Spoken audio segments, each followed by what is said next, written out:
So this is my bone stock 2022 Ct5v Blackwing. It's all stock. The only thing that I put on it is eBay special carbon fiber wing. Besides that, it's all stock. Beautiful car.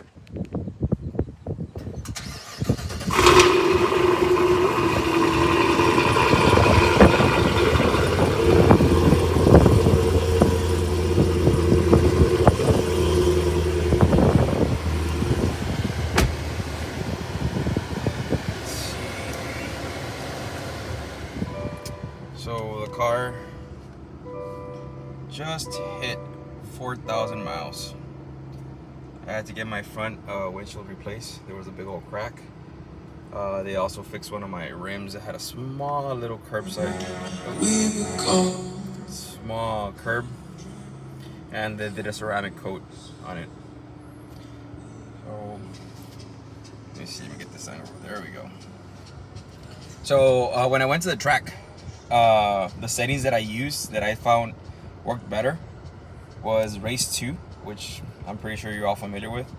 I don't mess around with none of this inactive, the wet, dry, sport, none of this. I go straight to race 2, which, I mean, you should already know. You press this one twice, and like 1 time, 2 times, everything is off. See how both lights are off? My set, there we go, sorry. So my settings are, oh, that was weird, all the way up. Everything: steering, suspension, shift, brake feel, engine sound. I've always had it like that. I love the way it works. Well, something that I have to mention though is that I notice whenever we have it here, let me see,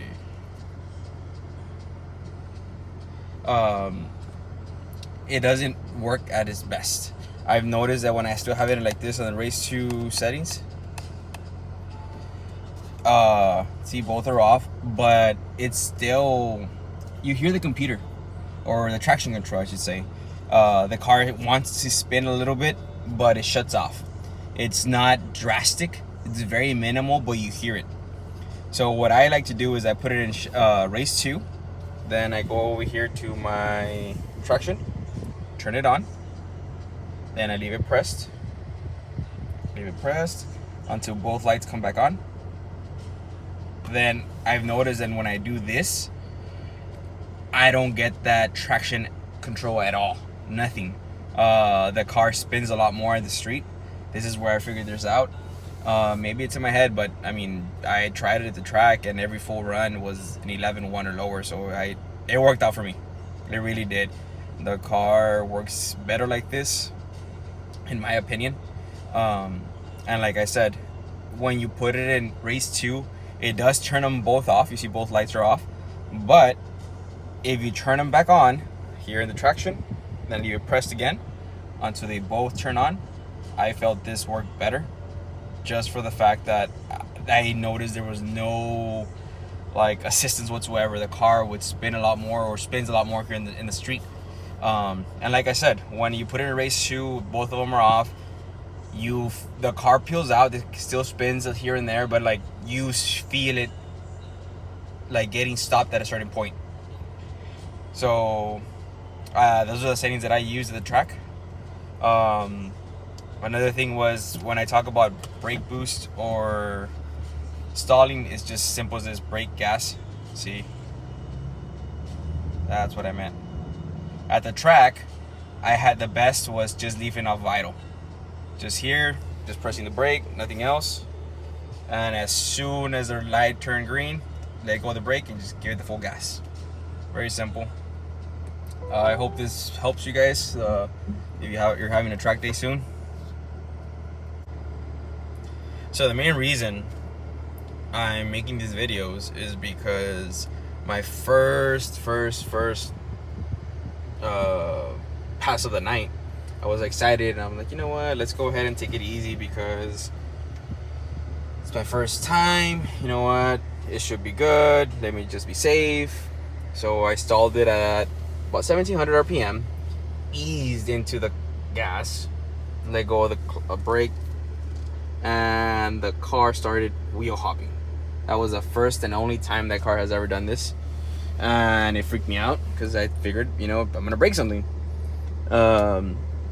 Reached out to a friend of mine. He has a similar car like mine, 2022 Ct5v Blackwing as well, and he ran 11.2, and he's like, I asked him, like, hey, how did you take off? I can't do it. I mean, it seems really bad. And he's like, bro, I'll just take off of idle. And I'm like, off of idle? Okay, you know, let me try it. So I went in there, and I wasn't feeling too confident, and I tried it. Car went 11.1. First pass, first full pass, 11.1. I was in shock. I'm like, how the hell did I do that? But you know what? That was awesome. I was excited. Started playing with it here and there, and you know, eventually went to 10.9. And I know I wouldn't have done that without reaching out and asking for help, because these cars are very tricky to launch. They like taking off, you know, off idle or just very, very minimal stall. And I wouldn't have figured it out. And I know without his help, I would have probably broken a differential or something, you know, not push shaft with all that wheel hop. And I would have had a bad night. So I'm just trying to get this out there because it might help some of you guys. I know a lot of you guys are running low 11s already in these cars, bone stock. That's awesome. But I'm just trying to get, you know, trying to help out the people that haven't been that successful, because there is some videos on YouTube of them running high 11s, low 12s, and giving us a bad rep. Well, hope you enjoyed the video.